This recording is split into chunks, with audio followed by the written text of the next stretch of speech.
Hi guys, I read 7 books in the month of June. These are it. I really enjoyed 2 of these. They were audiobooks and they had dual narrators, so there's a male and a female narrator for the boy and girl characters, I guess. Yeah, for like the men and women in the book, which really was nice.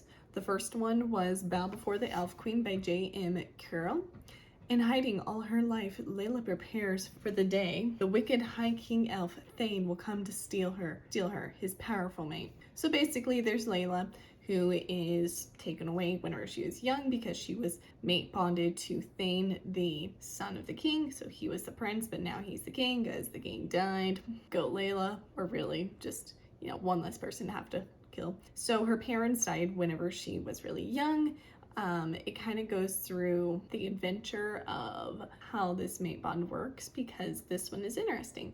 If one of them dies, the other one dies as well. So I liked that. The adventure in the book is really what kind of kept me going. There was a lot of fight scenes. There was a lot of There's a lot of fight scenes. There was a lot of just argument. There's a lot of banter. The first book of the series really is just, the first book sets up the whole series, obviously, but with it, you get a lot of drama. They are mates. And so with this mate bond, they're highly attracted to each other. One thing I will say, it's not super spicy. At least I didn't think it was spicy. There is a little bit of spice, but not really. It kind of has more of a fade to black situation, and that's towards the end. So that was the first one. The next one was Long Live the Elf Queen by J.M. Carroll, book 2 in the series. And this one I think was way better. I did really like the first one, but the second one really just takes the characters and you see so much more growth in them. You see how they actually care for each other and how they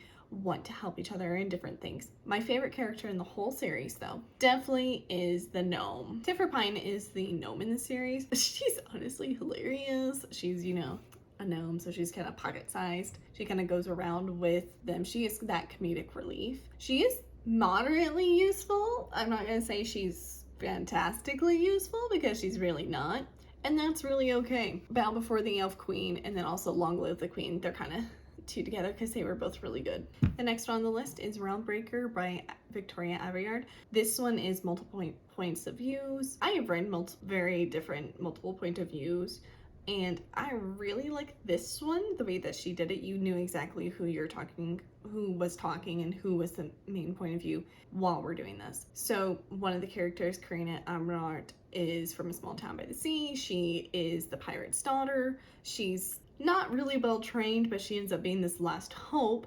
because the person that was supposed to save the world and end the violence, her father, died tragically. But that's kind of what happens. The queen, Erda, is really trying hard to make her own destiny, but there's so many different things. We have a squire that was the last man standing in the original, well, I guess I should say, one of the last men standing in the original battle that started this.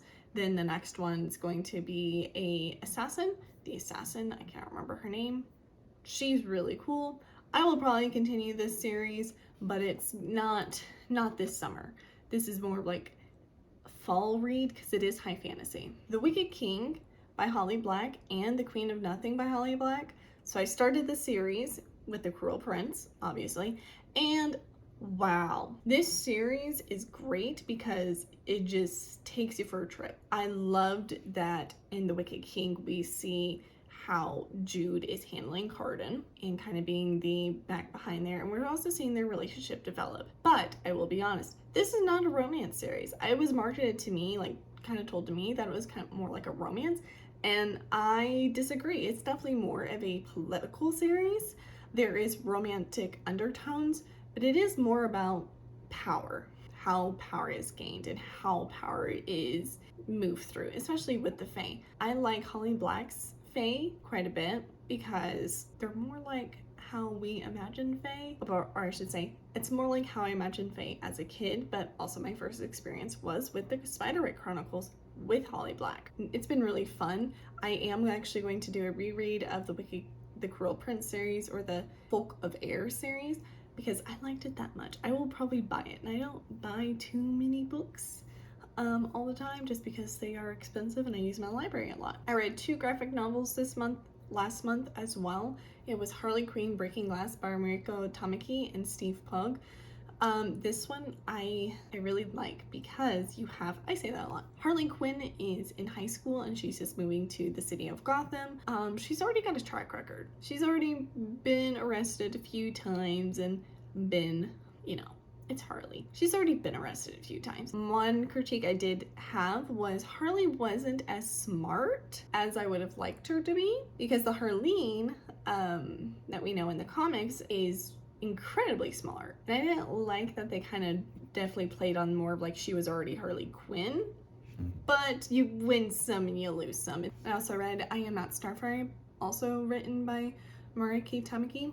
What I really liked about this one is about Starfire's daughter. And we got to see, the issues that it has whenever you are a superhero's kid. It's not all fun and games, that's for sure. Harley, she's definitely more gritty, and she's already a gritty character. She's already in Gotham. I Am Not Starfire, she's kind of set in the suburbs, if we're being honest. And it's kind of a wild ride. And so with Starfire's daughter, Mandy, she's complete opposite of Starfire. She's shorter, she's a little curvier.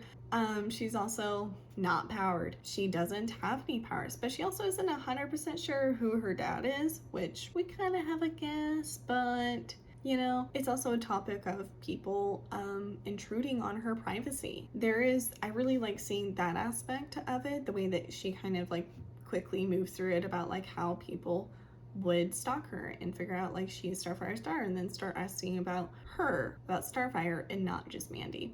Mandy only has a few friends because, everyone really is kind of obsessed with Starfire. That was what I read in June. Hopefully in July I'll be able to get this through.